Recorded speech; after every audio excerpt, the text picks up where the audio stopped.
Yes, hello, good morning! Welcome back to my YouTube channel. So, for today's video, meron naman po akong isi-share sa inyo tungkol po sa mga katanungan na ano daw po yung mga palatandaan kung may sakit ang ating mga alagang baboy, no? So, before po ako mag-proceed, so wala pa nakasubscribe sa akin channel, please subscribe, click the bell button para ma-notify po tayo sa mga susunod na mga videos. No? So, ngayon, isa-isahin ko po sa inyo yung ano ba talaga mga palatandaan. So, ito po ay based po sa aking mga experience as a hog raiser, no? So, tayo po na nag-aalaga ng ating mga baboy ay dapat kabisado na po natin yung mga itsura sa ating mga baboy na mga malusog, no? So, doon po natin makikita kung sakaling magkasakit ang ating baboy, yung meron pong tinatawag nating changes sa kanilang mga kilos. Una sa baboy.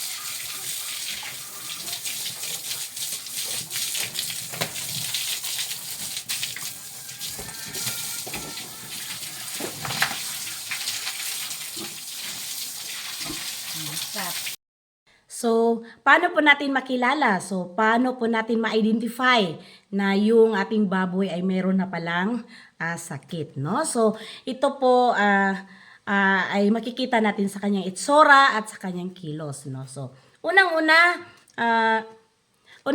na ang ating palatandaan or makilala na isang baboy ay masakit ay yung nilalagnat, no? So, kung nilalagnat, so meaning mataas ang kanyang temperatura, no? So, at ang pangalawang palatandaan ay yung tinatawag nating hinahapo ang ating baboy, no? So, kapag siya ay hinahapo, ay bumibilis ang kanyang paghinga. Parang pag ganon-ganon ba, hindi normal ang kanyang paghinga. Yung sobrang bilis ang paghinga. Yung parang, yung nahirapan siyang huminga.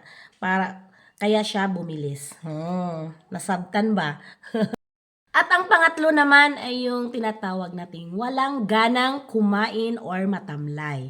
No? So, meron man pong baboy na walang ganang kumain kung ito ay isang naglalandi. Pero kung mga fattening kung yung ating mga baboy ay mga fattener at kanang walang gumanang kumain ay posibleng meron na po siyang sakit. No? So, yun po ang tandaan.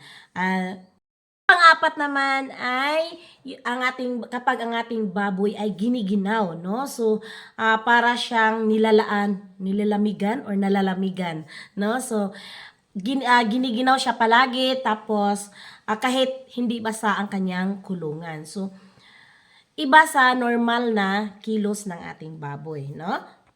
At ang panglima naman po na palatandaan ay kapag ang iyong baboy ay humihiwalay sa kanyang mga kasama.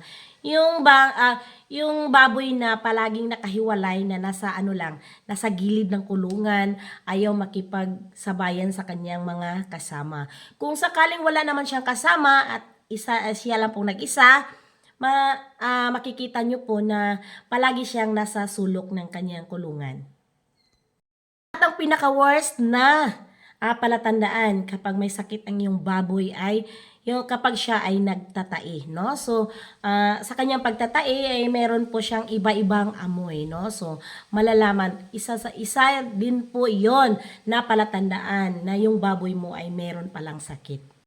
Ang panghuling palatandaan ay yung pamumula ng kanyang balat at kanyang mata, no? So, iba po kapag namumula na yung kanyang mga tenga, yung sa kanyang dito sa bandang gilid or sa lahat ng kanyang buong katawan, no? So, namumula yung mata, yung parang may muta palagi yung kanyang mata. So, yun po ang aking mga palatandaan na maisi-share sa inyo, and I hope meron po tayong natutunan in my short video. So, thank you for watching and God bless us all.